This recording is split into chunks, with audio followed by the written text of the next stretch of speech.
Yo, what's up guys? Welcome back to the channel. In today's video, I'm going to show you how to export data from QuickBooks Desktop. Exporting data from QuickBooks allows you to back it up, share it with others, or analyze it in other softwares, for instance, Microsoft Excel. So I'm going to show you how to do this. Let's get into it.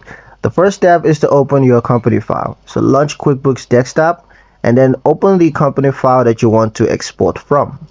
Then navigate to export options. Just go to File, Utilities, Export, List to IIF files for list, or Reports to Excel for reports.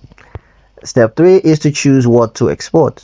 So for list, you're going to select which list. Could be customers, vendors, chart of account, etc. Just select the list that you want to export. For reports, you're going to choose the report, set filters, and click Export.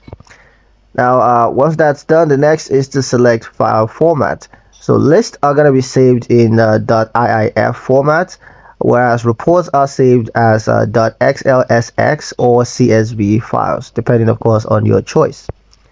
Once that's done, the next step is to save the file. So choose the location and file name, and then click Save to complete the export. A pro tip is to keep exported files in a secure location to protect sensitive company data. And that's pretty much it for the video, guys. Hope you liked it. Hope you found the information here useful enough. If you did, like, share, and subscribe for more helpful tutorials. Thank you guys for watching.